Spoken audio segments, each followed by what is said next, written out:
some good, some meh, and the Garganos. Hooray! I'm John Rentham with my review of WWE NXT, and I didn't like this episode. Some good, but goddamn, so much of it was blah, and a lot of that was the Garganos. And the Halloween Havoc theme in 2 weeks, I'm not really all that interested. I'm afraid it's going to be a lot like Halloween Havoc 1998. Hopefully not like 2000. Hopefully we don't get a First Blood DNA match. So, the era, minus Adam Cole because he's got busted ribs, opens up. They address Ridge Holland's injury. I really hope it's not as bad as it seems, but I think he's going to be out quite a while. They say they'll get whoever was behind this. Watch it end up being the era that paid Ridge Holland to attack Adam Cole, to split up the era, even though it would make no goddamn sense. But creative would be absolutely fucked. And it would be in line with a lot of bullshit that's happening in NXT just to fuck something up for absolutely no reason. So we have Lorcan and Burch versus Roderick Strong and Bobby Fish. Number 1 contenders match. The winning team faces Breezango next week. Good exchanges, nice strikes. It's just, these are 2 premier teams in NXT. The problem is, the NXT tag division's a goddamn joke, as I'll talk about here in a little bit. Breezango's watching from a staging area. Lorcan and Burch looked like they were going to get the victory, but nope. Jumping knee strike from Strong pins Lorcan 1, 2, 3. Okay, you know what? Fish and Strong gain the victory. I'm afraid that they're going to lose to Breezango next week, and then we're just going to get Breezango among a sea of not very good teams. But anyway, Mackenzie is backstage describing how Finn had jaw surgery, and they show some graphic pictures. They're going to address the state of the NXT Championship in a few weeks, seeing how he recovers. That's a good idea. Hopefully Finn can recover, but we'll see. I think they're probably going to do it on the week after Halloween Havoc, and I'm glad they're giving him some time. I just hope he can recover 100% and not compete while injured, or finjured, if you will. And then we have an Ember Moon package. She's going to, beat Raquel Gonzalez, get back to the NXT Championship, Women's Championship picture. Good package there. And then we have Ashante, the Adonis versus Jake Atlas. It was okay. I didn't really care. Not that these guys are bad athletes, but this was a filler match to me. Wild Mendoza show up. They distract Adonis because he helped, or tried to help Swerve beat Escobar at TakeOver, the most recent TakeOver. And an inside cradle from Atlas, 1, 2, 3. And then they attack Adonis, and Atlas helps him. So then Escobar shows up. Hey, all 3 of us are going to attack. And here's Swerve. So suddenly we are going to probably get another 6-man street fight, much like when Swerve teamed with Breezango. And it was a fine match, but it went on for goddamn ever. But look, this will be this feud between Swerve and Escobar. While the matches have been good, I don't really care about the feud. I hope that this leads to Swerve ultimately being Escobar. Otherwise, what's the point? So we then get Candice and Johnny Gargano sick of this, or talking about, oh, it's a conspiracy. Candice had EO beat. Candice, you have the personality of a month-old turnip left out in the goddamn sun. And her cooking is probably just about as good. Well, that's a little bit mean. I'm sure Candice has, some good skills. They just aren't on the goddamn mic. She's good in the ring, but she doesn't really have much of a personality. So we get Gargano versus Theory. It was good high-level work. I just didn't care. I don't really care about Theory. He kind of creeps me out. And also, he's bland. He has a really good work ethic. Like, as far as his in-ring work, he's very good, but he's just very bland. There was one, funny shot or whatever that I captured that kind of reminded me of something that Hogan and Warrior did at WrestleMania 6. And if you know, you know. One final beat, 1, 2, 3. Okay, cool. Gargano wins. Beating Austin Theory. But Theory's learning and losing. Okay, cool, whatever. I mean, I guess that kind of makes sense, but he's not a young lion. That works in the young lion system in New Japan, but I don't know. Anyway, we then get Raquel Gonzalez calling out Rhea. They have words because Rhea just happens to be standing about 10 feet away saying, hey, oi, you're talking to me here.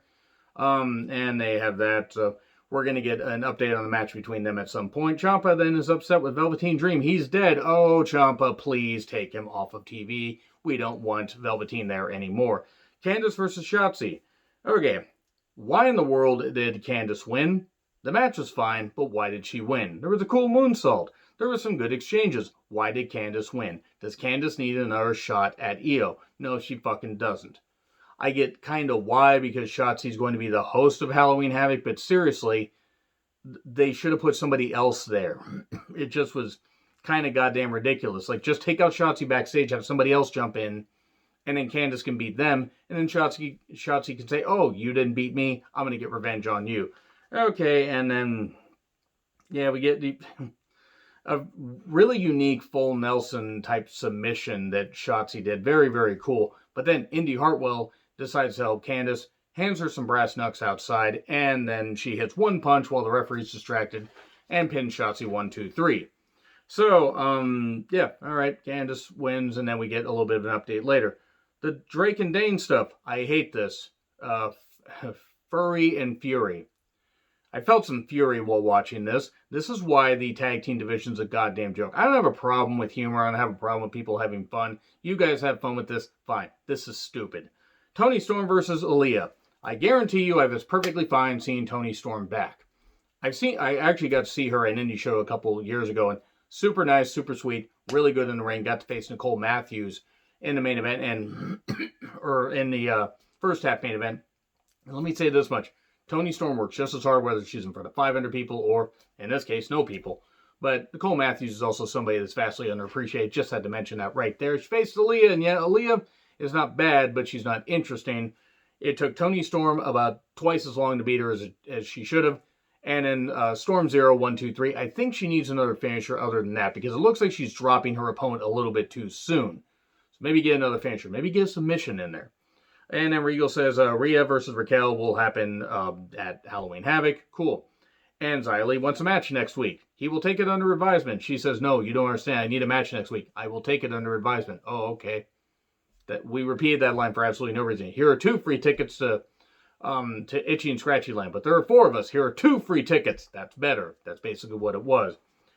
Drake and Dane versus Imperium. The NXT tag team division is a joke. Imperium implosion 1, 2, 3. Everrise then goes to attack Drake.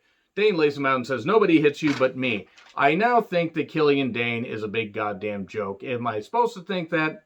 Probably. So we get Priest versus Loomis. Big man battle. Loomis throws Priest off with his antics. A cool, tightrope crossbody. It was a bit of an odd match. The strikes were laid in. Loomis was a bit, bit off, I suppose. It just seems like, sometimes his style works. It worked with Priest at times, and other times it was awkward. There was an ankle lock, point where I think he said an expletive. I believe he said fuck, and it got edited. And then it kept up into a leg drop, which was impressive. Tries to get the silence, but gets to the ropes. Referee distraction, suddenly caving on the apron, the hardest part of the ring. And then Loomis gets laid out with the, with what the fuck was it called? Something of heaven. God damn it, I don't fucking remember what the hell it's called. He has some kind of choke slam, 1, 2, 3, and gets the victory. And then he's upset at Grimes because Grimes gets in there, gets in Loomis's face. He lays him out with the reckoning, says, stay out of my business.